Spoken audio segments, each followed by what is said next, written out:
The professional cycling season is now some 8 weeks into the new year, and coming up, the two top classics of the spring, Paris Roubaix in France and Liège-Bastogne-Liège in Belgium. Hi everyone, I'm Phil Liggett, and for the next 12 days I'm privileged to join the Motorola team and just see how a top-flight multi-million-dollar team faces up to what is a most important week on the world professional calendar. It is the spring classic time here in Northern Europe, and we're going to see them prepare for Paris Roubaix, that's the hell of the north in northern France, and then down in the Belgian Ardennes where they will prepare and ride Liège-Bastogne-Liège. Two totally different classics and two of the oldest classics on the world calendar. Paris Roubaix began in 1896, the Liège-Bastogne-Liège in 1894. One is over cobblestones in northern France, one is in the beautiful Ardennes where the hills are short but very steep, and two different types of cyclists are often called for. The Motorola team is a new team on the professional cycling circuit, and that's why I've chosen to try and follow them and see how they prepare. They're allowing us into all of their team meetings, providing we say we won't tell the other riders what they say during these very special private occasions. We'll also see how they prepare and talk to people like Andy Hampsten, the newcomer Phil Anderson, and of course the man who lost Paris-Roubaix by a millimetre last year, Steve Bauer. This is a team that has a lot of pressure on it. It's a new sponsor who wants to see results. Already Phil Anderson has given them two big race victories. Now can Steve Bauer win Paris-Roubaix? Or can Anderson or Hampsten come out and win Liège-Bastogne-Liège? We will feel that pressure. We will speak to these riders and the manager, and you will feel it with us. The Motorola team has 15 riders taken from 5 countries, but the immediate difference between them and other professional teams is that all except Dag Otto Lauritsen speak English as a first language. This winter, with a new sponsor to impress, team director Jim Okovits signed Australian Phil Anderson, who at 32 was seeking fresh pastures after 11 years as a professional. Okovits is a shrewd judge of man, and Anderson already had won both the Tour of the Mediterranean and the Sicilian Week. Anderson joined Steve Bauer a year after the Canadian left his Swiss team, and both are glad to have Englishman Sean Yates alongside them. John Tomac is in his second season after an exciting amateur career that included notable mountain bike success. And there's Frankie Andreu, a 1988 Olympian, of whom much is expected this year. But Bauer is the name everyone talks of. Steve Bauer joined Okovits last season, and a French newspaper then claimed that he was being paid $500,000. Steve's a quiet man who usually lets his legs do the talking, and when he makes conversation, he also makes every word count. Beaten to the gold medal in the Los Angeles Olympic Games by Alexei Greywall, Bauer turned professional and immediately took a third-place World Championship medal in Spain. Bauer and Anderson are the team's leaders, but they rely heavily on the others, like extrovert Bob Roll from Santa Fe, whose humour helps keep morale high. And there's Andy Bishop from Arizona, but who lives in Belgium during the season. Not too far away, in fact, from Dag Otto Lauritsen, the Norwegian champion who almost won the world title last year in Japan.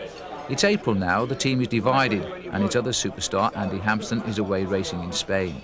The Spring Classics in Northern Europe are underway, and Bauer knows he must rise to the occasion. Today the team has been training, and tomorrow it's the Classic Ghent-Wevelgem. Eric Heiden hands out the team's schedule. The Ghent-Wevelgem race, like all of Belgium's classic races, attracts the best riders. It's seen as a stepping stone to the upcoming Paris-Roubaix. There's a taste of cobblestones, and the short steep hills in Flanders always hurt. It would be nice if Motorola won, but that's not necessarily the intention. John Hendershot, one of the 12 support crew and one of 3 team masseurs, gives Dag Otto a light rub before the start, while Steve Bauer is looking for proof that he is approaching good form for Paris-Roubaix on Sunday. It's an important time of the year, even though the season is only 2 months old. There's Greg LeMond, the Triple Tour de France winner, has yet to win a classic race. And Laurent Fignon, who lost the Tour to Greg by 8 seconds in '89. Also on parade is Eddie Planchet and Frenchman Charlie Motte, a climber with classic ambitions this year. And the rest, who make up the 198 riders inside the velodrome on the outskirts of Ghent.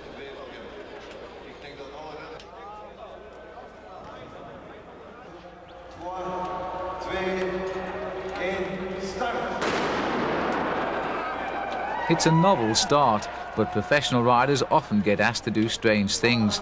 And with 5 hours to go, no one rushes for the door of the velodrome as they roll out into the chill Belgian air of springtime.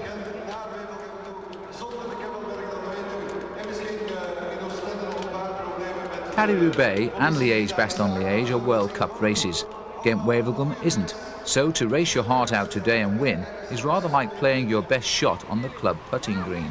For a long time, the field stayed together, and team publicity director Paul Sherwin keeps in touch with manager Okovits. Not much of one all bad. Not really. I'll see you later.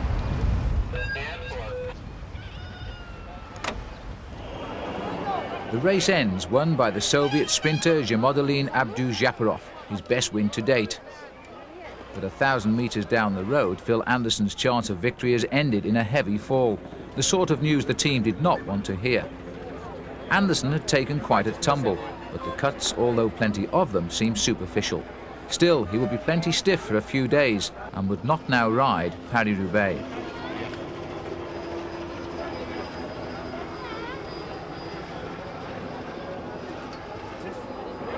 Oh, Phil, man.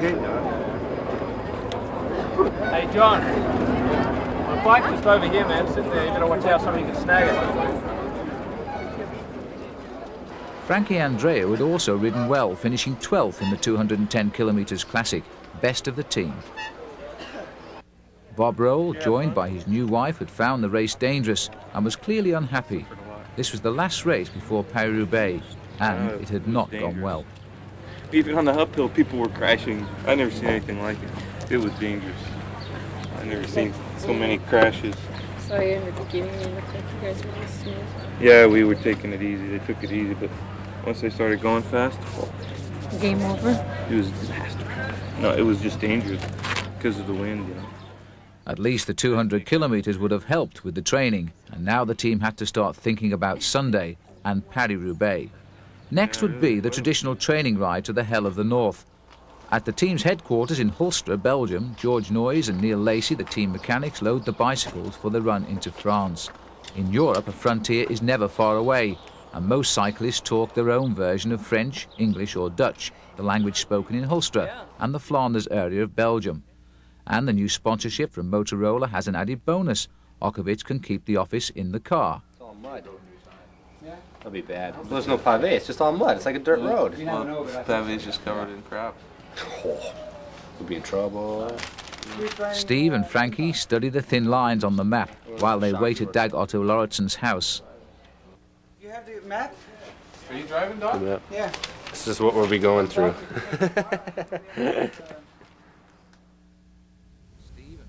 While outside, John Tomac, who raced Paris-Roubaix for the first time last year and finished, decides to fill time practicing pitching before he breaks the news that I forgot my passport out. there's always one, isn't there? The Paris-Roubaix is in France, John, and this is Belgium. On a bike, the checkpoints ignore cyclists normally, but not when they are sat in cars. Hey, we're making a passport stop here on the corner. From the assembly point to the course is about 2 hours' drive. Bauer and Tomac travel together. I suppose you can ride from the forest to the finish, or you can drive from the forest for a while and then ride the final and ride home. What's it from the forest here? 100 Ks?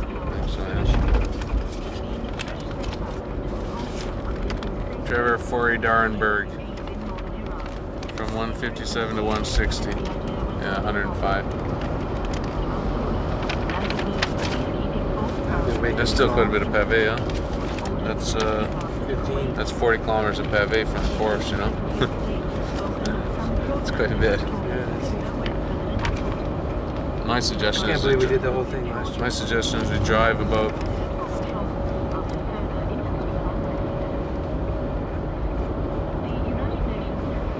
bypass the forest. Drive about 15 k's of pavé there. So there's some really long sections that are pretty boring, you know, after the forest. If you guys want to ride, I'll watch you, you know, it's no problem. It's John Tomac's second Paris-Roubaix, but for Andy Bishop, the adventure is about to begin. Is this your first Paris-Roubaix? Yes, it is. Yeah, what do you think of it? What do you think of the fight of Ireland? Was it the first time you saw it today? Yeah, I'd seen it a few times on TV, but first time in person. Yeah. What did you think? It looks, when it's dry, it looks a lot better. I mean, I'm sure, yeah, it'll be a lot harder in the race, naturally, before the... Oh, yeah.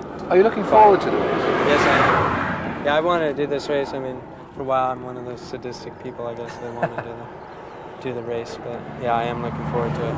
And what do you hope to achieve? We have, you know, good riders on the team, and I think, you know, just he was working well. You know, Steve was second here last year, and yeah. I think, you know, we can always improve on second place, and so, you know, ride for the, you know, team. Is And, it good to be back on the European team? oh yeah, without a doubt. Yeah. Also with the team is Eric Hayden. Well, Eric, speed skating, Tour de France rider, Tour of Italy rider, now almost a qualified doctor, and you're going out with the boys on the bike again. What's going on? Gotta try to stay in shape while I'm with them. You look as though you're in pretty good shape, actually. Yeah. Are you going to last with them?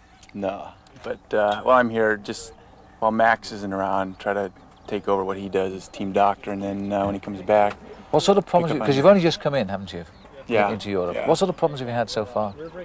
So far it's mostly just been accidents, and then a couple guys getting the flu, and so it's been pretty easy stuff. With the accidents, it's just cleaning up cuts and make sure that everybody kind of takes care of them. Yeah. How's the new career coming along? Another couple months, and I will be an MD, so it's getting close. So I mustn't become injured now. No, don't get sick. What about Phil Anderson? He had a fall in Get Wevelgem. Is he okay? He's okay. He got skinned up. He did both his elbows, both his hips, and both his knees. So he did a very good job of falling down. But other than some scrapes, that's about it. Yeah. And you're going to get in the bike and go with the guys, eh? Bounce over the cobblestones a little bit. You're a big man to bounce. Those big legs, Eric. I hope the tires hold out. What a great character Hayden is. In Holland, he is still famous after his 5 Olympic speed skating gold medals. But it was time now to get the feel of those cobblestones.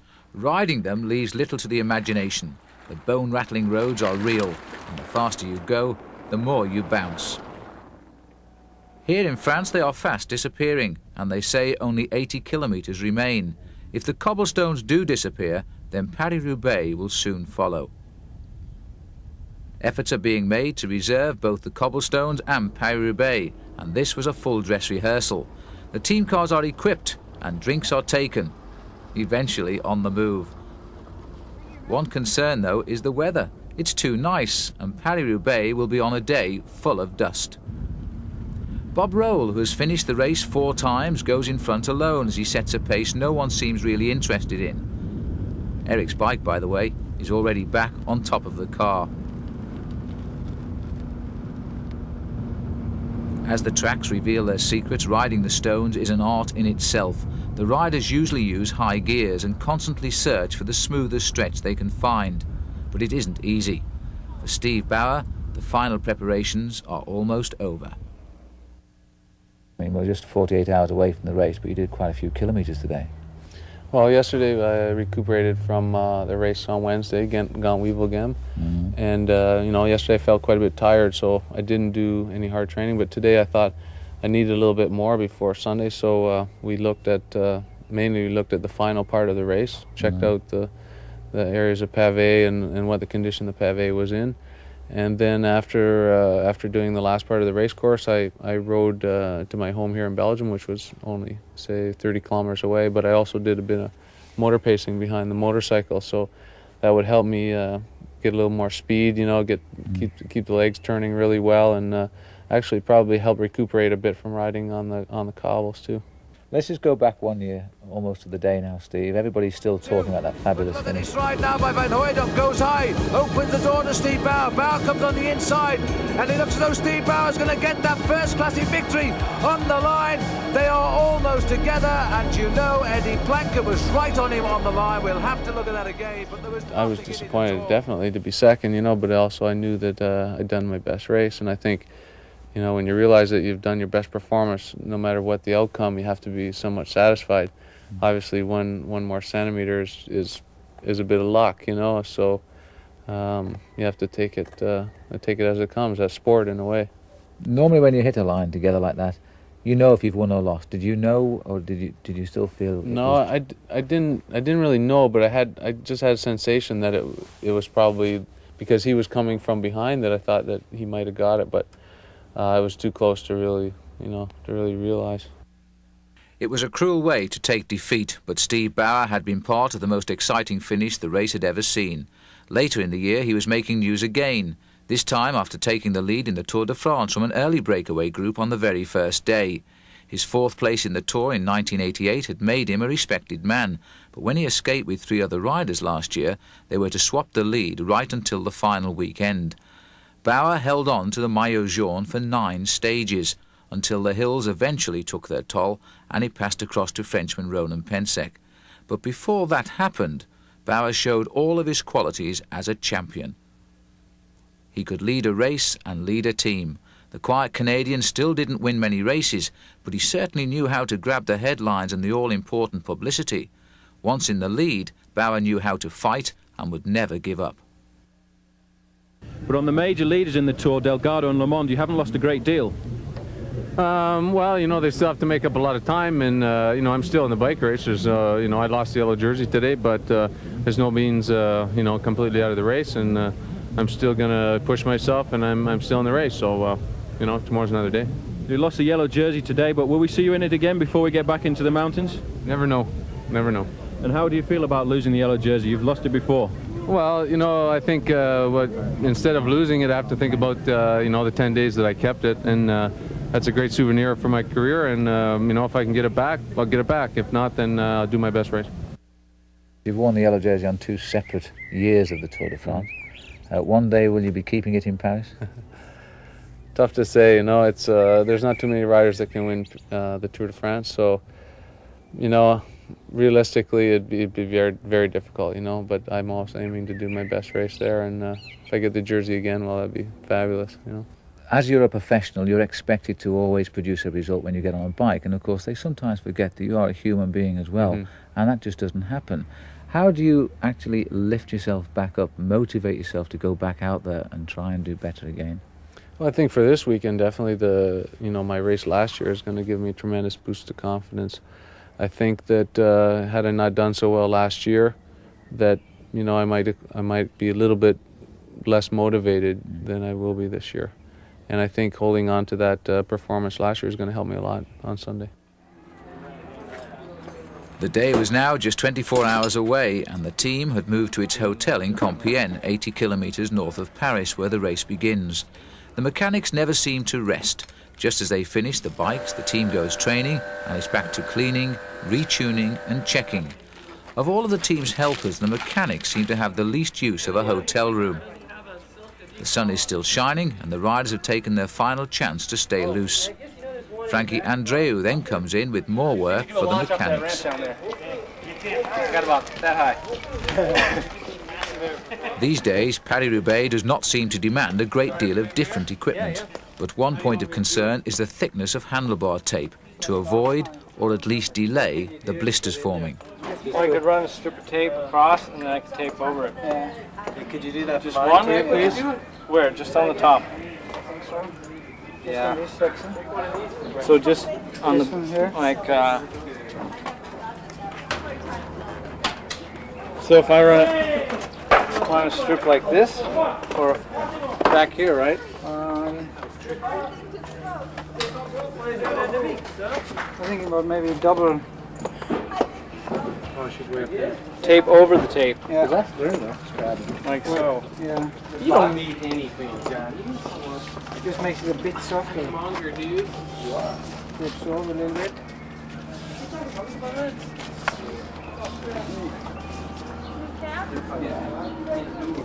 Huh? Okay. Top and bottom. Don't have to do it there. Not even here? No. Just on the top. I mean, you could do it there if you want, if you don't mind. I can do it wherever you want it. Yeah. Just do it all over. From like starting from about right here. Yeah. Yeah. Okay. Alright, you want extra tape? Ooh. I don't need extra tape.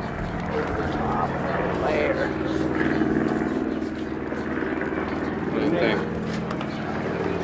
Are you going to do someone else's bike for sure? Yeah, I'm going to do Okay, do someone else first and then I'll see what Here, it I feels can like. let's do it right now.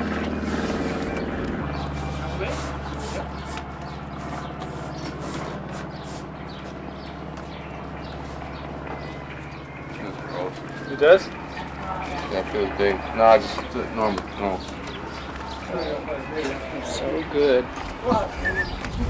You know best. No, it's all in the hands anyway. You have to relax your hand.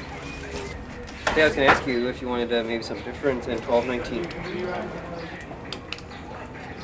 Seemed to work pretty good there, I don't know. Yeah, it seemed to work pretty good. What was the headwind? The boys seem to be spending more time than usual with the mechanics. Next day they knew broken bikes and wheels would be commonplace.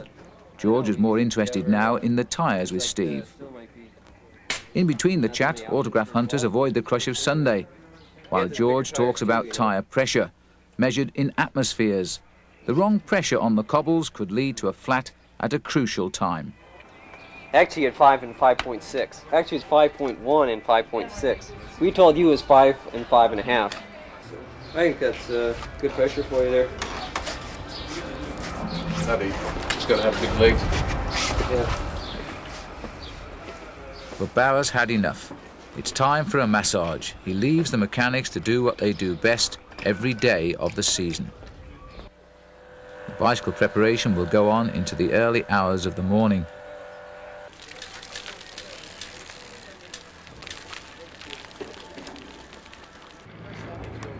How many bikes have you done today, mate? I don't even remember. I mean, it's not actually that many when you think of it. It's only like 16 bikes, but a million wheels, and it's just never ending. How many wheels do you carry on Paris Roubaix? We're preparing like 30 pairs, and then we'll have 7 pairs in the car following, and then another 5 pairs in another car, and 5 pairs in another car, and then all the wheels the guys are using, and then all the wheels that are in the spare bikes all have to, and they're all with the special larger profile tire there. So that's like 60 tires to glue on just for one day, and then take them all off the next day. So For a race on Wednesday. For a race on Wednesday. Upstairs, the riders check in for a massage at a pre-booked time. It's important they are not late, as this throws the system into some disarray. Head masseur is Trudy Roberts, who has the job of taking the pain out of racing even before you have any.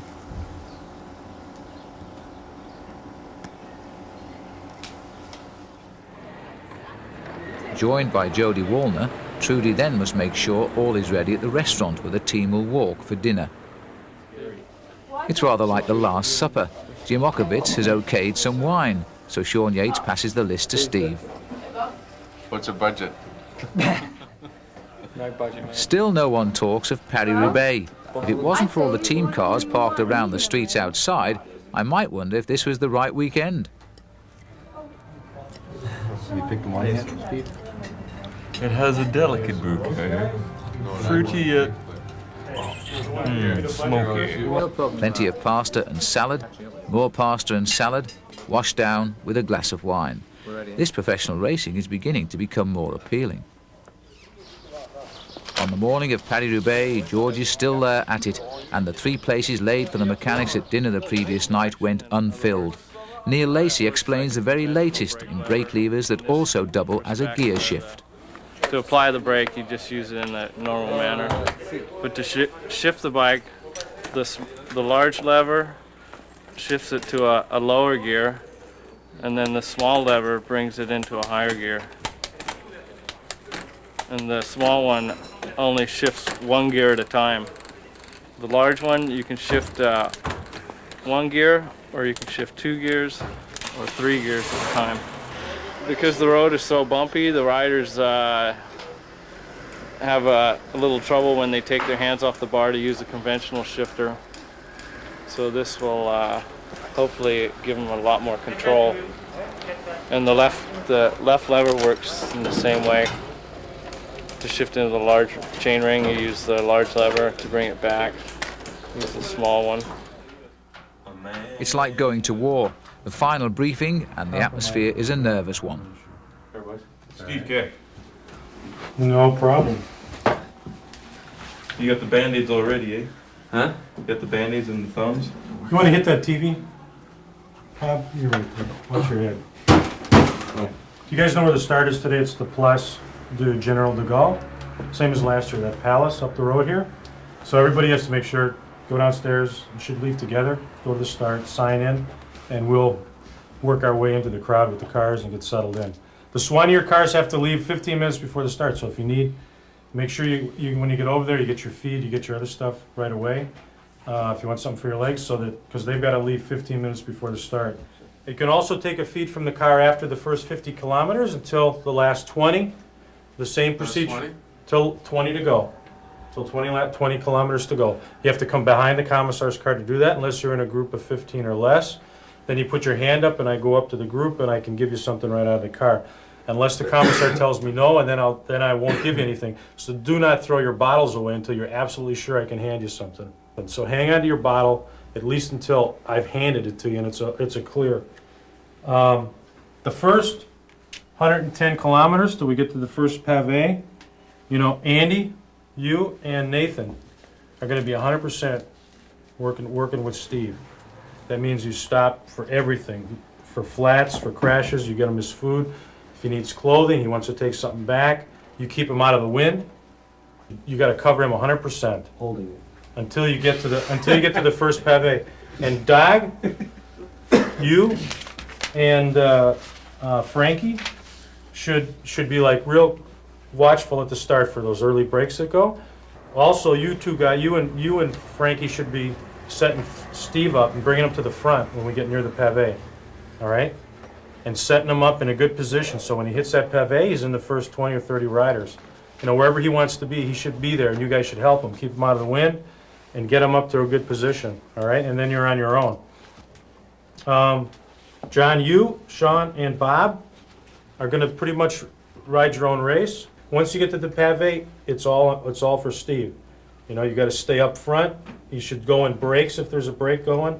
You know, like if Frankie or Doug or Andy or Nate, you're feeling good. You too, even though you've done this up to this point, if you haven't had to do too much work and things have gone pretty well, you should be up there as well.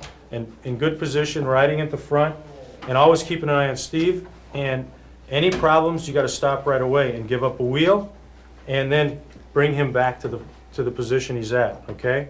You don't even think about it. The first guy that sees him get a flat, you have to stop immediately, give him a wheel, because I'm going to be so far behind that, you know, it's going to be 5-10 minutes sometimes I'll be behind the group. So make sure you stop and then you wait for me. When you're in a break situation, remember this, and we've emphasized it all along. Don't overwork in the breakaway. You get into a break situation, only do as much work as everybody else is doing. Just come through, but don't drive the breakaway. You know, just do your bit. It's a long ways to the finish line, and I don't want anybody saying, yeah, I was in this break and I felt so good and I was working well, and then all of a sudden I blew. You know, I don't want to hear that tomorrow morning. You know, you're going to come into the velodrome, and when you got a lap and a half on the velodrome, it's a pretty big velodrome. Remember this, when you're sprinting, do what Steve did last year. You know, road riders always tend to drift in the last, when they're coming out of the turns. And if you come, there's always plenty of room underneath to come around. Don't necessarily do that, but keep an eye out for that opportunity. Because what happens is they're looking like this and they start to drift a little bit. The more they go like that, the farther up they go. And by the time they come out of the turn, they're already way out of the pole line and the pole's wide open. And you can stay in the pole, that's legal. When a guy drifts out, you can come underneath him once he leaves the pole. So just keep an eye out for that if you're in a sprint situation. Everyone puts on a brave face to prevent their real feelings becoming infectious. Jimokovic wants a result, and the riders know they must try and give him one. That briefing, though, was held an hour before the start. Now the riders have moved to the start line. There's a hint of rain, and the weather appears on the change. And the Sheila Griffin, Motorola's corporate director of advertising, she's flown in from Chicago. So just tell me, Sheila, why has Motorola become involved in cycle racing? I think because as we get into the emerging personal communications businesses, we want the Motorola name more well known to the general public. Well, let's hope after the day at least we've got Steve Bauer flying the flag. That's right, yeah. Steve Bauer certainly does the job for getting the Motorola name out there. You're basically happy with the start of the season? Van Anderson's done very well. Yes, they've been performing very well. I think the quality of their performance, the endurance, the training, all of those things have factored in to start the season out very well. And for Andy Bishop, these cobblestones would not be just on television this time. Laurent Fignon's best finish was third in 1988. Perhaps today he'll get first. And there's defending champion Plankett, who looks happy, and Edwig van Hooijdonk from Belgium. They're both among the favourites today. And there's Marc Madiot, the last French winner in 1985. France doesn't win this race too often. Greg LeMond, who has fitted a pair of forks with shock absorbers on, it seems the most intelligent of all of the special equipment on show today. World champion Rudy Darnans, in his rainbow jersey, has a list of great Roubaix performances to his credit.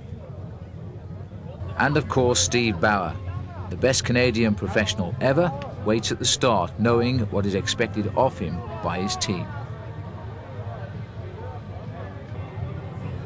There is no classic race quite like it, and even the most ardent follower of the sport cannot help but feel the tension. We've come this far, now let's get on with it, seems the unspoken word.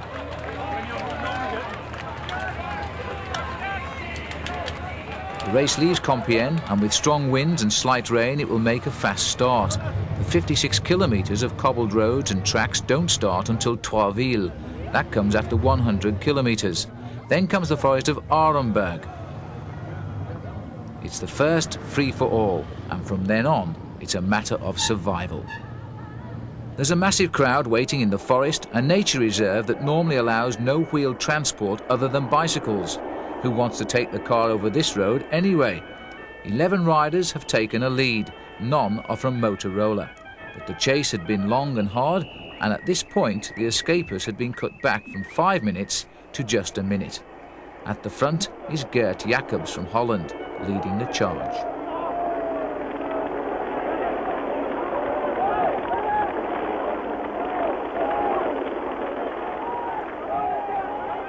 The riders try to seek the smoothest section of road, and it seems to be where the crowd is standing. At the back, the field closes in.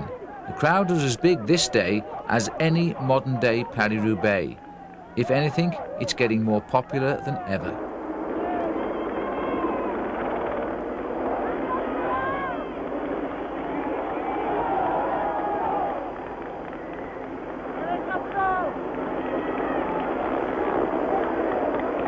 As the crowd stands back from the advancing leading group, the race behind was catching up. But two riders were already in trouble, Greg LeMond and Laurent Fignon. Both have punctured and are now trying to catch up. They're in the third group on the road.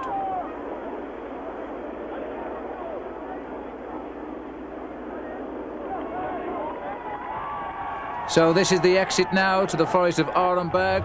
The news has reached us that LeMond and Fignon are chasing, but we're heading on now to pavé number 7. And Steve Bauer has made the split. So the hard work of the Motorola team that has been done today has brought Steve Bauer into this lead group. And surely now this is the decisive move. This small group of riders who are building over the chase group. Before Bauer got up here too, Sean Yates was in a small breakaway with Charlie Motte. So he was playing the advance guard for Motorola today. And he's had bad luck again, as he always seems to have in Paris Roubaix. Yates is not in this group at all now, but one or two top names most certainly are. Number 68 we've just seen there, Nico Verhoeven. There's Steve Bauer, the lone survivor of Motorola today, and I don't think the team will be too surprised about that. They've built the whole strategy around him today, and it looks to be paying off at the moment. They've got him exactly where they want him in the front group. There's been that atmosphere all week with the Motorola team that Steve Bauer has been planning to do a good ride today.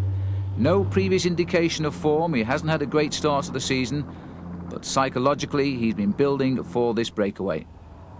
And this looks like Laurent Fignon. Fignon with Rudy Darnans here. This is the chase group. Fignon has done nothing but chase all day today. Every time he's contacted the group, bad luck has put him at the back again. There he is, twice winner of the Tour de France, and having to work now to contact the group ahead. Bauer is in that group. The world champion Rudy Darnans, also a man of Paris-Roubaix who's done so well over the years in this event. He too having a season dogged by bad luck, and how many times has that happened to the current world champion? Winning the title is one thing, but once you pull on the rainbow jersey, there he is at the back, you always seem to be on the defensive. In this group with him too, Tom Cordes, former amateur and junior world champion. And I think it's Michel Vermote, the other rider in that group. Let's go back up to the lead group. 18 seconds now, that small group. Laurent Fignon should get back. He's closing it down all of the time. And the crowd's lining the route, showing the direction of the race. Well, it's a large group and the pressure has gone off a little bit at the front. There's every chance now. There's Dornan's on, Fignon is on, so they've caught up. The pressure's gone off a little bit. Jean-Marie Vamper's number 8, the winner a couple of years ago of Paris Roubaix, 5th last year and in the decisive move again.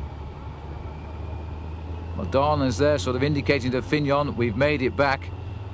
And a little bit of relief, I would think, if we could see the face of Rudy. And now the pressure is off at the front. This is the first big selection in Paris-Roubaix this year. They have chased down the Forest of Arenberg and the strong men have regrouped at the front. Bauer in the centre of the group. Fignon is here too, so too Adrie van der Poel.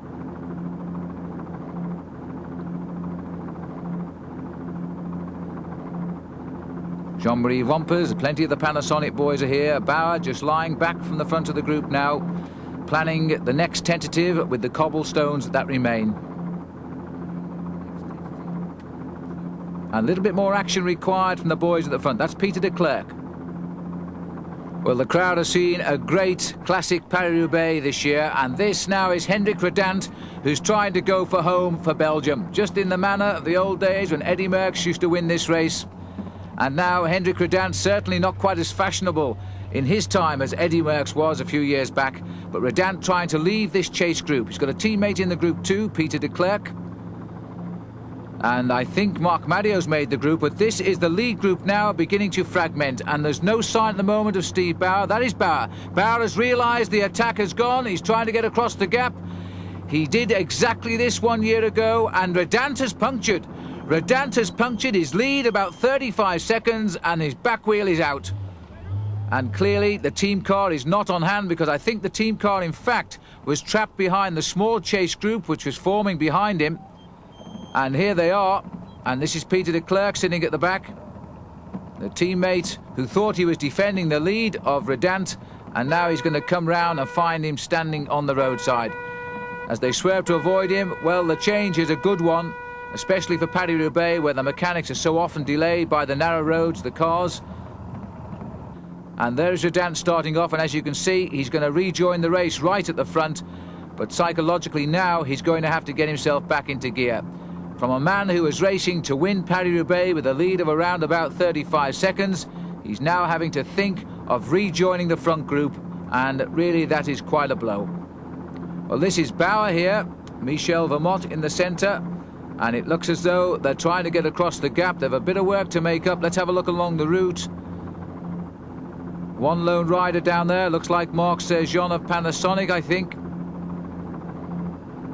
And a bit further up, Paris-Roubaix is blown apart here on the cobbles around Templeuve. And there is the big group, but even further ahead now we've got this small group which again is splitting up, the group that swept by Redant, and that is Marc Madiot going, and he's going at precisely the point where he went when he won this race 6 years ago. And into the stadium now, and it looks as though nobody is going to touch Marc Madiot. This is the view the spectators have in the velodrome at Roubaix, and all they've got to do now is await the arrival of the man in the flesh. They're beginning to refer, I think, to Marc Madiot as the 6-year man, because he won the amateur Paris-Roubaix, then he won the big Paris-Roubaix, and now he's going to win it again. They're all separated by 6 years, and here he comes. Listen to the crowd. A Frenchman at last sweeping in to Paris-Roubaix. There's only been Marc Madiot and Bernard Hinault since 1956. When Lewis and Bobet was the winner then. When Hinault won, Bobet was here on the podium to shake hands with Bernard Hinault. Sadly, since then, Lewis and Bobet has passed away. But Bernard Hinault will be at the finishing line this time to see Marc Madiot. I'm not surprised he punched the air there at the crowd. One full circuit to go of the stadium, and nobody can possibly catch him now. Well, Paul Sherwin has indicated to me that Steve Bauer is catching up with the chase group. Well, it must be some dramatic chase that as he's coming into the stadium, because he is just off the back of the lead group at the moment. We can't see them. We've no cameras outside the stadium. All of the cameras concentrating here. We'll have to wait now for the arrival of that chase group and see if Bauer has latched on. But for Marc Madiot, it is sweetness today. The winner of Paris Roubaix for the second time in 6 years, the 3 times in all if you include his amateur victory as well. Here's the chase group onto the stadium now, a lap and a half behind. Jean-Claude Colotti, Franco Ballerini. Now, has Bauer made it? Bauer has made it. Bauer is lying, 5th man down, but he could only have just got on. Bauer is in 5th place here. This is the working group that has come together in the last kilometre or so. They've caught Ballerini, who was chasing down Madiot alone. He never made progress. They swept him up. Peter de Klerk is in here as well. And Jean-Claude Colotti, the sprinter, is finding himself in the exact position he really doesn't want to be at the front. Bauer is coming on the left of our screens at a run like he made a year ago. That was for first place with Eddie Plankett. Plankett has been dropped with a puncture today, not in at the final showdown, but Bauer most certainly is. And they're coming off the banking now, the couple of lapped riders coming through on the inside there. But this is the sprint for home, and Jean-Claude Colotti is led all of the way and holds it on the line. Bauer on the right. Well, I think he'll be in 4th place. Carlo Bowman's pipping him for 3rd. And watching the sprint too was Marc Madiot, his 2nd victory in 6 years, and 6 years before that he'd won the amateur Paris-Roubaix. Alongside him was Bernard Hinault, the only other French winner since 1956. But Steve Bauer had nothing to be ashamed of. He'd ridden well. His 4th place, a kilometre from the finish, seemed impossible. 9th was more likely. Sean Yates too had also ridden well. After the Forest of Orenburg, Yates had been in the breakaway that had contained Charlie Motte, and he finished 52nd of the 105 who arrived at Roubaix. This had been a competitive Paris-Roubaix which, as usual, left its mark indelibly printed on the minds of those who rode it. Bauer kept the Motorola team up front, and the rest of the team did their job too. Andy Bishop finished 48th. A great start to this classic courtship. I think the showers are the nicest part of this race to the riders, and as usual, there's no privacy attached to professional cycling.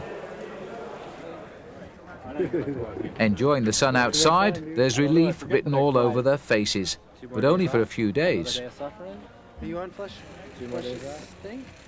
Now this race is over, it's Liège-Bastogne-Liège, but this isn't the time to mention it. Dagotto Lauritsen had been the only other finisher. Bob Roll and John had played their part and left the field of battle satisfied.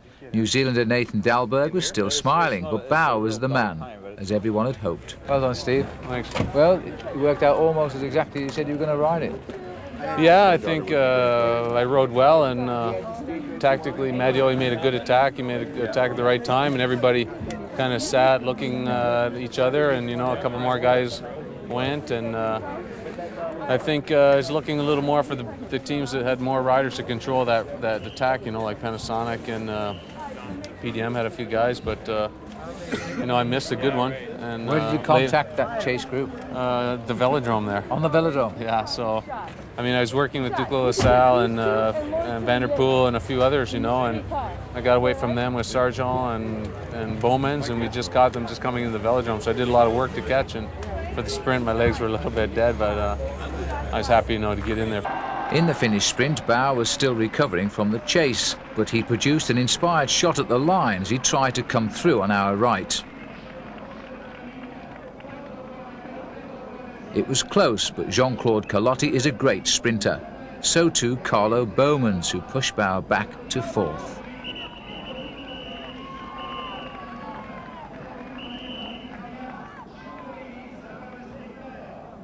Next morning, it's back to the office for the backup team. The Paris-Roubaix is now history, and sights are fine-tuned on Liège-Bastogne-Liège, the next target. Running a top professional team requires expertise in administration, bicycle equipment, and a medical knowledge, and the ability to stay one step ahead too. It's no good on the day finding someone forgot to order the wet weather wear. A professional team can now cost up to $6 million a year to run, but a successful team brings in more than that in public awareness of the product it endorses. Racing equipment is expensive. A wheel can cost $2,000, and a bicycle is worth up to $5,000. Tyres, when flatted, are thrown away or used for training if repaired. John Hendershot, affectionately known by the team as Shot, has to keep his medical shelves fully stocked at Hulstra. Over here we have the vitamins that each rider takes. Our sponsor NutriQuest right now is computerizing their nutritional programs. From the computerized printout we can determine what each rider needs. Those are all based on blood test data, urinalysis data, and a diet log. Over here we have a variety of homeopathic remedies that we use also. Each item is researched and there are no ingredients presently on any banned list. Here are musettes that each rider receives during the race itself. Sometimes they'll receive one of these in a race, sometimes two. And in those musettes, we include a variety of different foods, from glucose replacement fluids like Extran, essentially that's what we've gone to this year, to energy bars, a bar like, for example, a power bar. Those are very compatible with these liquid glucose drinks.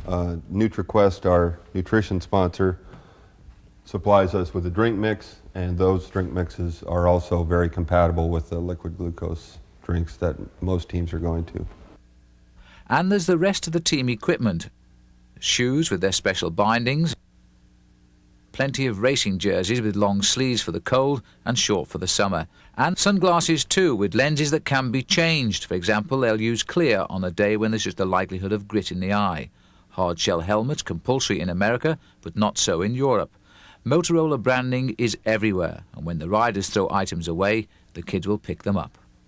You're looking really great, Jim. The first 5 miles I thought I'm in for a bad day here. Did you drop them also? Did they drop you? After a pleasurable ride with Jim Okovits and Eric Heiden, Dag Otto Lauritsen had arrived at base with his family. A chance for me to discuss his greatest disappointment. That's the worst crash in my life. Do you really feel it cost you the world title? I think so. Yeah. I have to believe that too, but I think I had a good chance to beat both of those guys. What happened? And I think maybe Dons wouldn't have been there if we didn't crash, because we was like we lost 30 seconds. Yeah. Or if he would have been there, we would have been 3 guys, and I still think I had a decent chance to win, but I for sure would have a chance to have a medal. So it's... At the moment it was bad, but I think later when I really knew what I lost, then it was worse. I was riding halfway up the hill because I attacked from the other guys, and he was the only one to come with, and I just let him through, and he rode for 50 meters, 100 meters, and I looked back on the switchbacks down there, and Dons was coming up to Gaillard.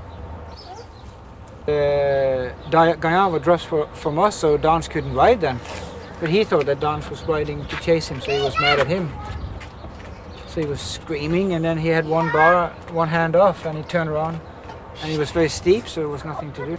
I was first on the bike again before him, but then my chain was stuck in between, so I couldn't get it. I couldn't start. So I had to go off again, and then by that time everybody was gone.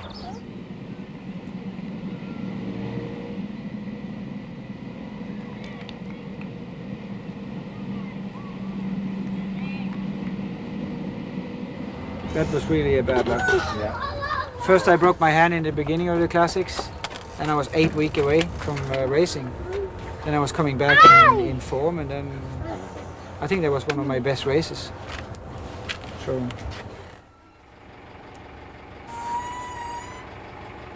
Before Liège-Bastogne-Liège on Sunday, there is one more Belgian classic, the Flèche Wallonne.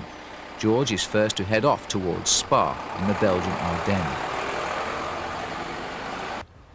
This race is important to the team as a stepping stone to Liège-Bastogne-Liège, as it covers some of the same roads. But I've taken the chance to call on Eddy Merckx at his bicycle factory near Brussels Airport. This legendary cyclist still has no equal in the racing world today. Ah ben, ils seront pratiquement faits, je les envoie demain ou plus tard. Ouais. D'accord, oui, oui. Eddie, the Motorola is a new sponsor in the sport. It's a multi-million-dollar sponsor now, and you're helping the sponsorship with the provision of Eddy Merckx bicycles. How many teams do you actually sponsor in the sport? We are sponsoring 4 professional teams, but I think the Motorola is the most prestigious team. Why is that, Eddie? It's because it's American? It's different to all of the others? I think it's first because it's American, and I think also because Motorola is a very big name in the business. And for me, it's very exciting to sponsor with the Motorola team. Does this team have the depth to help people like Anderson, Bauer, Hampsten win the Tour de France, perhaps? Oh yes, for sure. I think riders like Sean Yates, Ron Kiefeld, Dahlberg, they are very good riders, and there's a very complete team, and I think they can defend in all the part of the stage races. Well, this week coming up, we've got Liège-Bastogne-Liège, Eddie. You won that race 5 times, which is an unbelievable record. Do you think that somebody on the team might do a good performance on Sunday? Oh, I think normally Andy Hampsten or Phil Anderson, when they are in a very good condition, they can win Liège-Bastogne-Liège. Now, in the case of Hampsten, he is still feeling a little bit low morale because he is sick after a race in Spain. And Andy, by his own admission, can't handle being sick easily. You know, it affects him mentally. What would you advise now for Andy? How can he pull himself back into the right mental approach? Yeah, I think what Andy needs more, it's more racing, because I think the problem for Andy is too much training and not race enough. And naturally now with the Tour de Pays Basque, when you are sick, you cannot ride on the best level, but yeah, I think it will be fast finish, because they have very good support also in the team to recover him.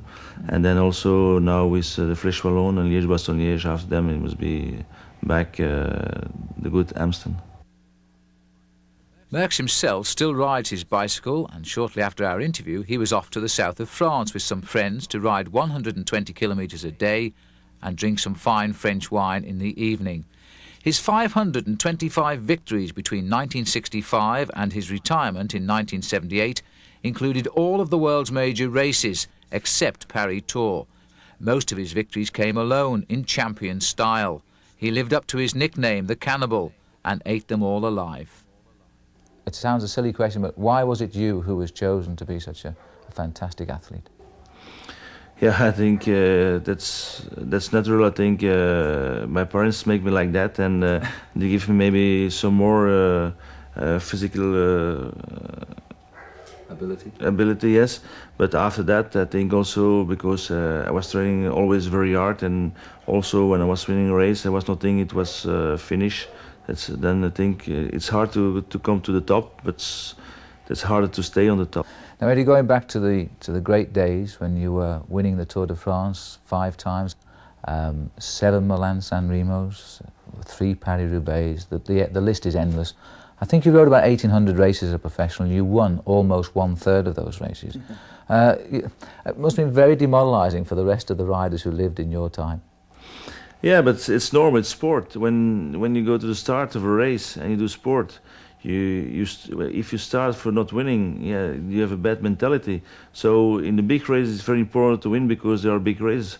But in small races, the people maybe give you money, and then you have to give for your money, and that's very important thing.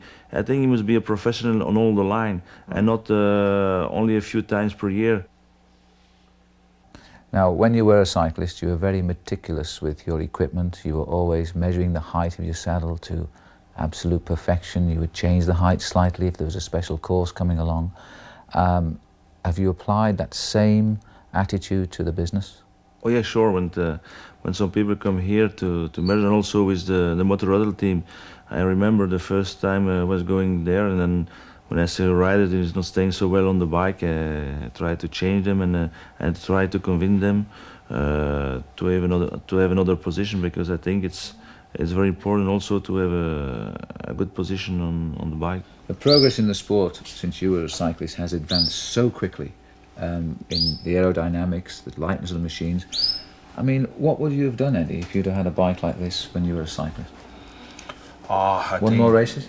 Yeah, but no, one more race now, because in the time I was riding, the riders have the same bikes than I have, and so now also the riders have the same bike, so it's making not much different, I think so. But the one thing, of course, the hour record, Eddie, which was yours, and then Moser came along with a crazy bicycle and takes away your record. Did you feel bad about that? No, it's a new technology. It's not more the same. Now you can compare the 2 records. The one is with the traditional bike, and the other one is with the new technology, and so that's different. Let's go back then, Eddie, to when you were a cyclist. I can remember you racing, and I once remember a cyclist saying to me at the Amstel Gold Race, that when I said to him, who will win today? And the rider said to me, if Eddie Merckx has decided he wants to win this race, then Eddie will win this race. That is the power you had over the finest cyclists of that time. I mean, did you feel the pressure was on you every time you went to a race, that you must perform so good for the people?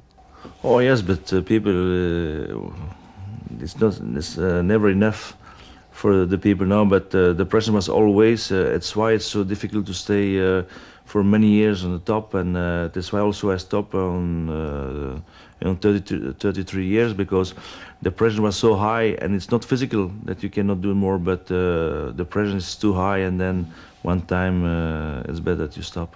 This, of course, is something which is the Motorola team is now facing. It's a new multi-million-dollar sponsor. They have to prove to that sponsor in 1 year that they are good, and therefore results in the pressure. And it's difficult for a team now, isn't it? No, I think they have also good riders. They have very good experience, and also they have good manager in the team. I think it's a very good complete team, and they have all very good results in the beginning of the season.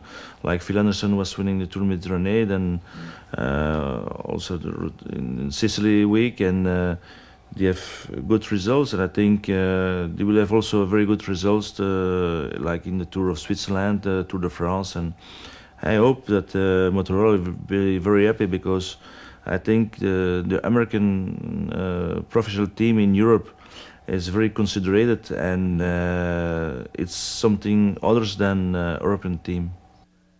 Eddie Merckx remains an expert in his field. His bicycles bear his personal touches, and he is always looking for the innovation. As a father too, he's pleased that his son Axel is also a champion of the military, and Eddie, as a member of the Olympic Selection Committee, may one day be faced with a difficult decision. But he's pleased with one decision, that of supplying his machinery to Motorola. He also promised to call in on Andy Hampsten on the day before Liège-Bastogne-Liège.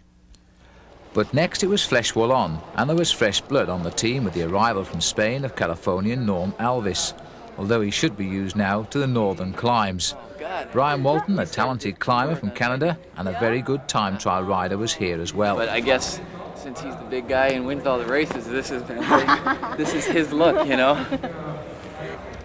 The team had taken over a local cafe to get changed in, and Phil Anderson, his wounds healing, was also back on the team for this first of 2 hilly races. Oh, mais c'est bon, même un long comme ça. Parce que le serré, il fait déjà effet. Ah bon? C'est bon, c'est comme ça. So you reckon it's going to get warm? Yeah. Get one, Eric. Oh, c'est bon. Okay, guys, see you later. See you later. Right, have a nice day. Yep. In the street, Tour de France winner Pedro Delgado was almost ready. This race was an important part of his pre-Tour de France preparation. And his lieutenant, Miguel Indurain, who has been ill but wanted a top performance. Claudio Chiappucci, second to Le Mans in the Tour de France.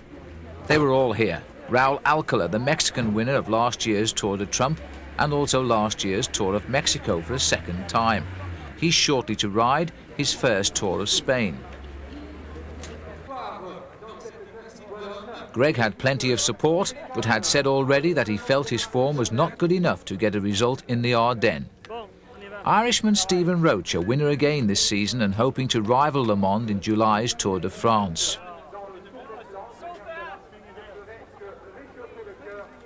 Time for a joke. With snow, rain and sleet forecast, the field makes ready. This race is famous for its ascent of the Mer de Huy, a brute of a hill in the finishing town to be climbed this year 4 times.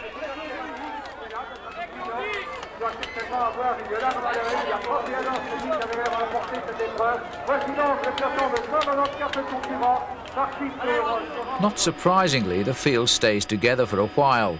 Just one lone leader in Danny Neskins, who went clear soon after the start, his moustache dripping with the chill moist air of a cold day.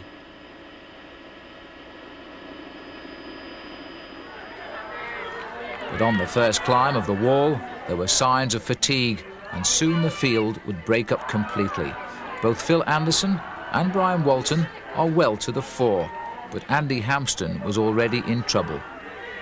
Il doit précéder de quelques secondes l'homme de tête, Danny Neskins. There were two clear favourites, the Italian and defending champion Moreno Argentin and Belgian champion Claude Coquillon, who had prepared especially for this race and the Liège-Bastogne-Liège Classic.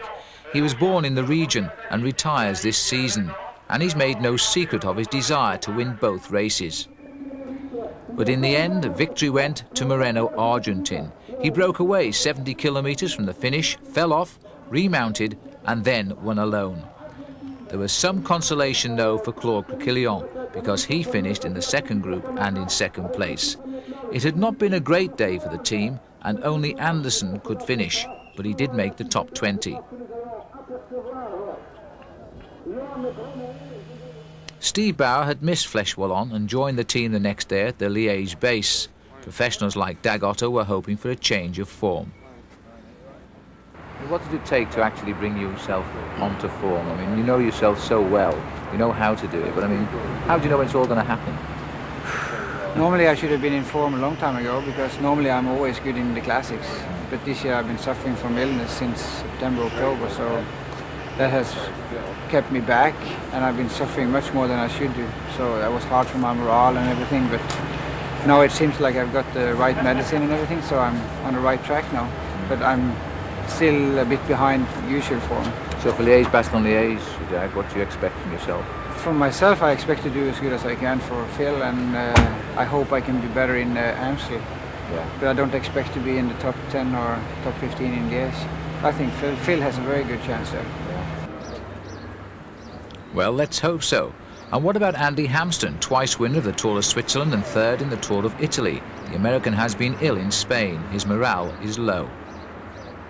Andy, you're coming in for Liège-Bastogne-Liège. You were spared the agony of Paris Roubaix. How are you feeling after your sickness in Spain? I haven't quite bounced back on Wednesday in the Flèche Wallonne.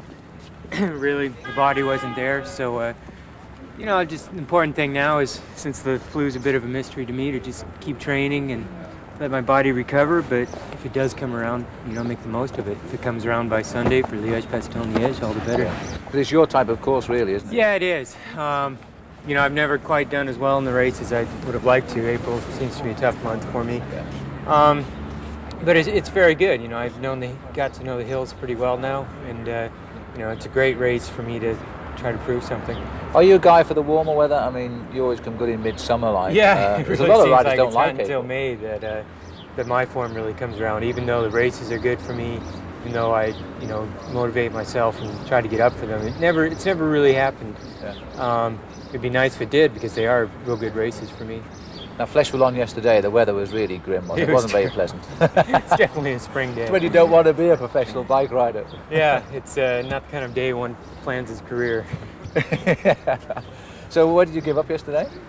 Yeah, I just fell off the pace, and there's nothing I could do with probably 70 kilometers to go, which is a pretty bad indication.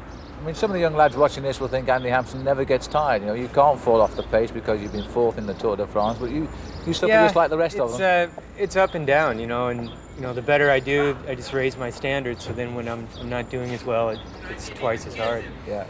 And today you're going out with the boys? Yeah, it looks like we're going to do all the last hills in the Liège-Bastogne, and it should be 150 Ks or so, and it'll be good to put them all together and just really to get my mind in the right frame. It's a bit longer, but it's a lot like warming up for a time trial to really go over the whole course, and then when it comes time to do it in the race, then we already know it. First though, it's off from Liège by car and along the auto route to Bastogne, and then the team will ride back over the route, taking special note of the two new hills on the course. One of the hardest is La Redoute, and after 4 hours the riders were back in view. Ron Kiefel on the left had flown in from America. No time to rest, as he's needed for Sunday. The former US champ is a valued member of the team, while alongside him is Andy Hampsten, a superb climber, if only he can attune himself in time for the big day. And behind is Mike Carter, a real talent, but still feeling his way around at this level of racing.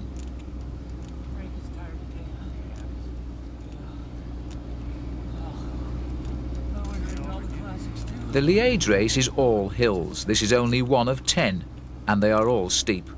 The Motorola team wasn't the only one checking the route out either. Charlie Motte had passed by earlier with his French RMO team, and Argentin, the winner of Flèche Wallonne and favoured to win again, had led his Ariostius squad by.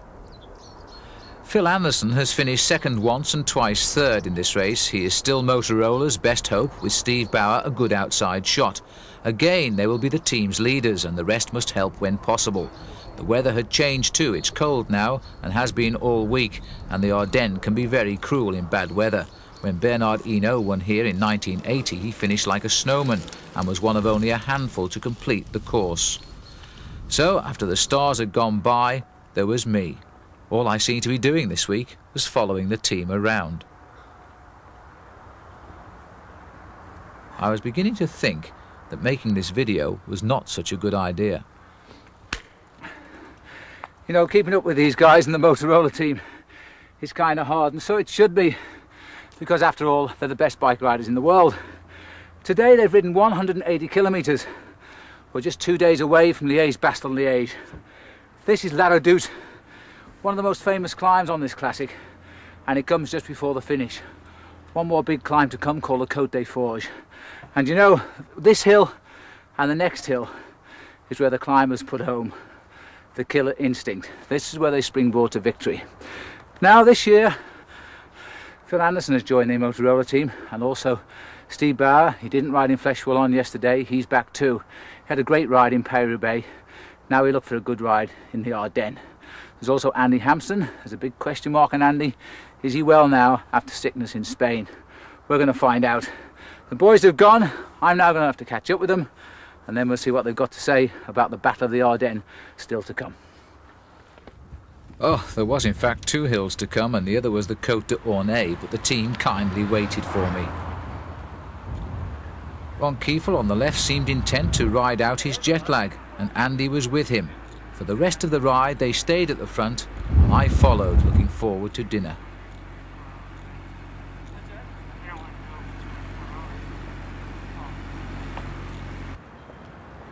As the riders trickled in from the ride, they were looking for the mechanics, who else, of course they would, to hand their bikes to them.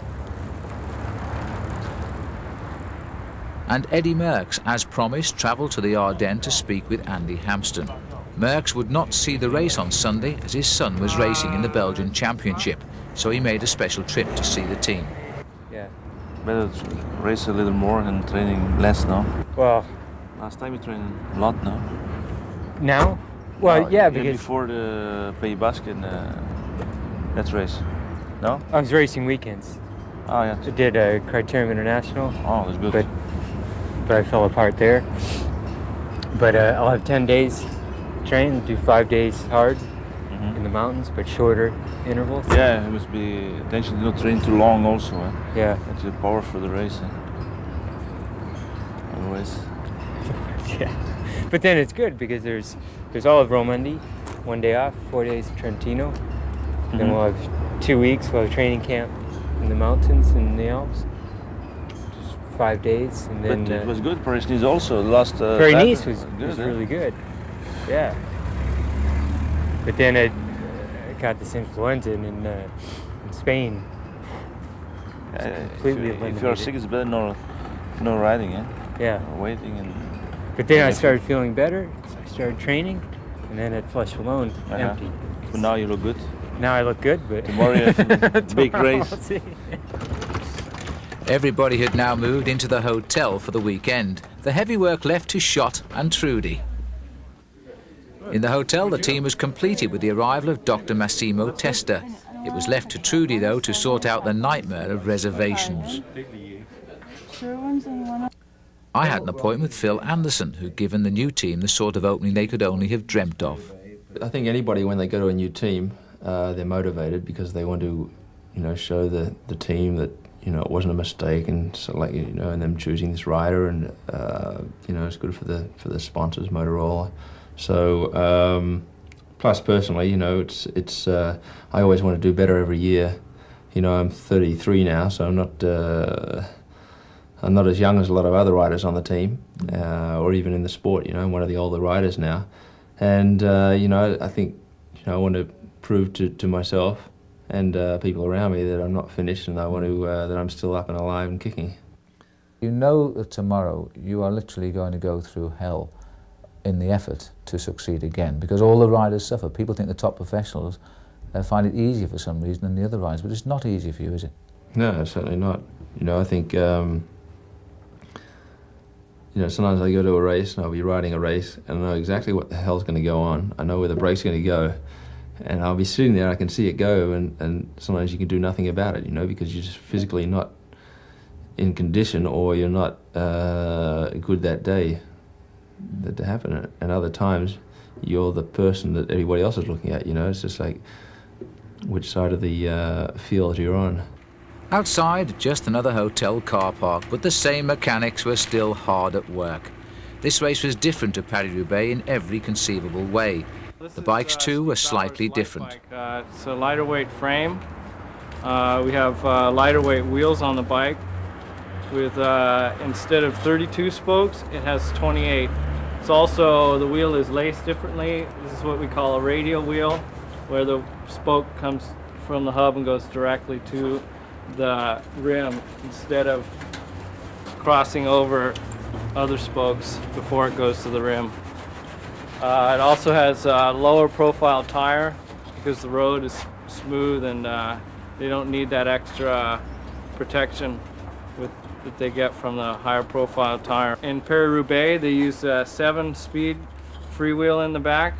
Now we're using an 8-speed freewheel. Also, the gearing in the rear for Paris Roubaix is only 12-20, and for Liège-Bastogne-Liège, we use a 12-23.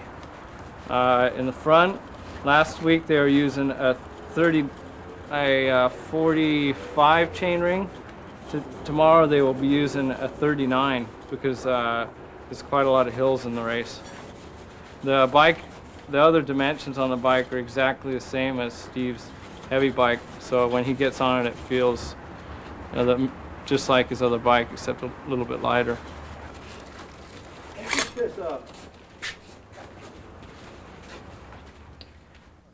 Now, Jim has just told us that your job in Liège-Bastogne-Liège is not to finish, but he's given you some special work to do at the start, so I guess that's the job as a professional. Yeah, you know, you have to be very realistic about what you can accomplish.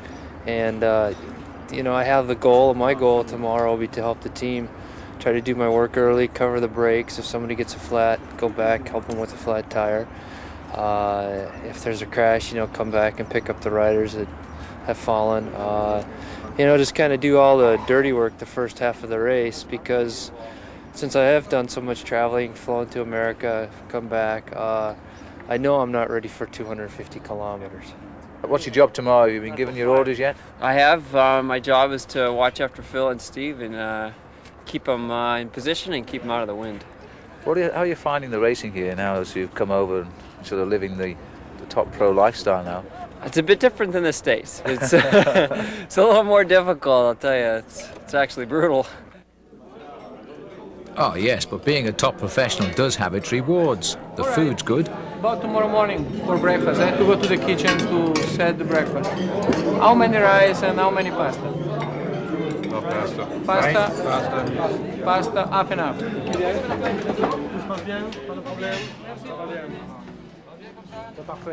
Max Tester is now in the kitchen with the chef de cuisine discussing menus for the riders. Diet is important, plenty of carbohydrate is required, and pasta is favoured. The only question, how do you eat it at 7 o'clock in the morning? When you're in the middle of eating one meal, you've got to decide what you want for the next. The Motorola team were staying in the same hotel as Pedro Delgado's squad and Stephen Roach's Belgian team, but they all ate in separate areas. On race day, the mechanics, who else, were first outside, and George was as enthusiastic as ever. Neil checked the wheels and George oiled the chains. While inside, Jim Okovits was giving his team briefing, 1 hour to go. At the start of the race today, Carrera and Ario Stay control a lot of the race, the first part of the race, and they're not going to let brakes go away and get a lot of time. I think that they're in a good position to do well in the race today, and the teams are going to control a lot of that stuff. Steve, you and Phil, you've got to be real attentive. You know, you guys know when something's going to go. I mean, if you see Crickleon going and Argentine, those guys are all going to react at the same time, and that's the bike race. The race start is only 400 metres away and the weather is not looking good. Schott is checking supplies for later on, while Bauer seems unusually bubbly before a big race. There's no doubt who the press expect to do well, though. What about Jim? We'd like to see a top 10 finish today, and maybe a little bit better if we get the chance towards the end of the race to make it happen. Most riders had stayed in the area after Flèche Wallonne, and the crowds were big, hoping yet for victory by Claude Criquelion. He's never won this race, and this was his final chance. Among the earlier rivals was Pedro Delgado and Edwig van Hooijdonk, winner of the Tour of Flanders, a hopeful Criquelion, and Miguel Indurain. Greg LeMond's form too was better than this time last year. Milan Sanremo winner Claudio Chiappucci was now a real champion in Italy's eyes. And Stephen Roach had told me he would be in the decision in this race, although he may not win it. So, confident all, at least that's the impression they give, the field heads out into the Ardennes.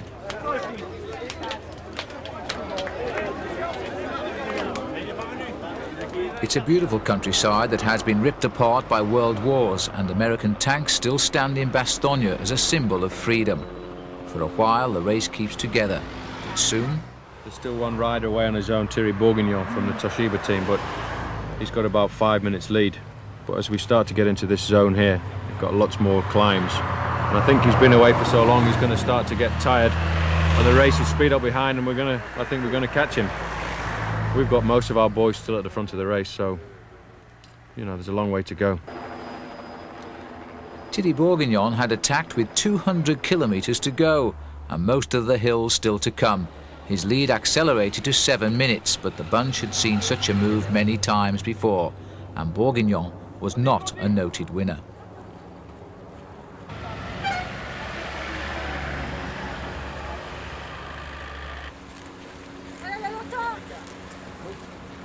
The Motorola team were under pressure, but who wasn't as the pace was stepped up in what turned out to be a very aggressive race. Andy Hampston was still without morale, and retirement seemed the only answer. He could only hope for better days to come.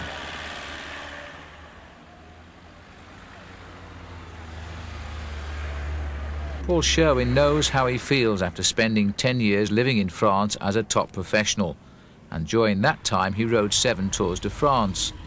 The thing about cycle racing is that you are only as good as your last performance. It really is a cruel world.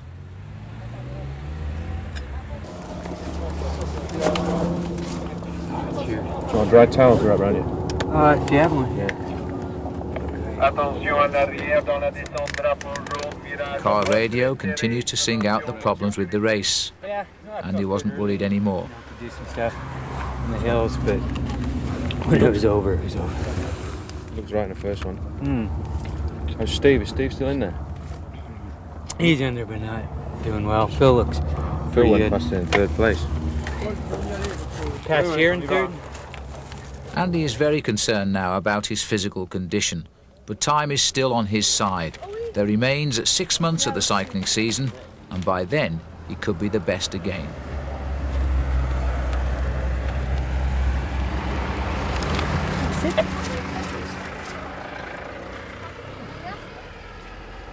The race leaders are heading now towards La Redoute, and the group in front is now 10 strong.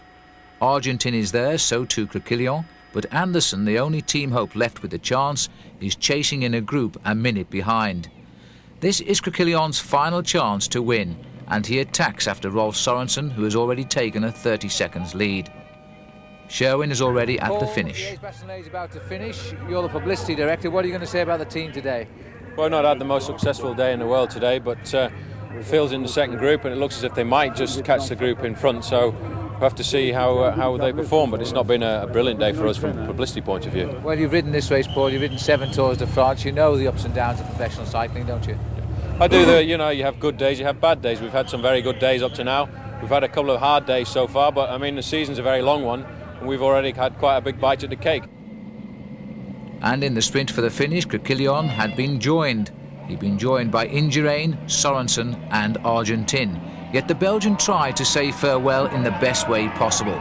But again he was beaten by Moreno Argentin for the second time in 4 days. No Steve Bauer latching on this time at the finish, and Phil Anderson, who finished 15th, Dag Otto Lauritsen and Frankie Andreu, they were the only finishers of the team. It had been disappointing for the team. No one likes defeat, but knocks have to be taken along with the success. Well, it hasn't been a day for the Motorola team, but you win some and you lose some. Last week in Paris Roubaix, we saw Steve Bauer fight and finish 4th. Today, Phil Anderson was in the 3rd group to finish, and Steve Bauer and Andy Hampson, in fact, didn't reach the finishing line. You know, the Motorola team, though, are a full professional outfit. They're now facing the end of the Classics, then the Tour de France, the Tour of Switzerland before that, the World Championships and the World Cup will continue. It's a long, long year, and we'll be reading about successes in the Motorola team in the months to come, I'm sure. We'd just like to thank the team for allowing us into their private lives for 12 days. We've seen the ups and downs of a great team, a team that, as I say, will have success. We hope you've enjoyed this insight into the life of a pro team over these last 12 days. A little bit of analysis of what happened today, because you saw all of the race more than we did. Well, I didn't see that much of the race, but I did see some of it. I think the race was pretty much like we said it was going to be. It was kind of controlled at the start. The speed was high all day, yeah, but it was pretty much controlled by the big teams, and the race really started in La Roche, and there was a few attacks up the climb. Then that was Krakilian's first time when he went, and well, Phil Anderson was reading it well at one point. Well, I think he read it well all day. You know, it's a difficult race to read 100%. I think he was very close to reading it 100%, but you also have to have the legs to make it. Yeah. And I think that he was with the group that was just right there, but didn't quite make it. You know, they stayed at a minute for the last 80 kilometers, so they were definitely in the race. It's just that they didn't have just that little bit of extra to make up that difference. So you're not going to go back to the team tonight and shout at them too much? No, I don't think so.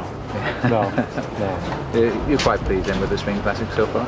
I think that we need to make some improvements. I'm not going to say it's 100%. We're 100% satisfied with what we're seeing right now.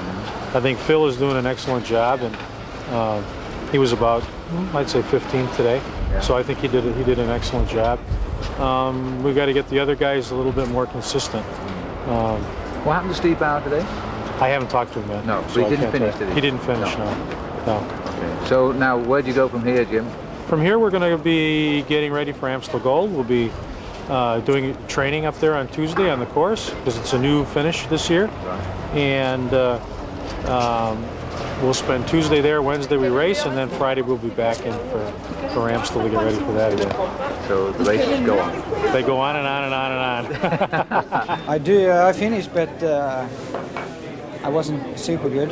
It's getting better. My form is getting better. I think my sickness that I had since the winter is definitely getting better. So I'm not happy with the performance, but I'm happy that I'm progressing. You know, I just didn't have the legs today. You know, it's a pity that. Yeah, maybe if I had some other guys there, you know, might have been able to do it a little better. You know, how to do a bit of work myself. But you're the only one there from the team. Yeah. Anyway, maybe they're saving themselves. Good seeing you. Thanks. Yeah.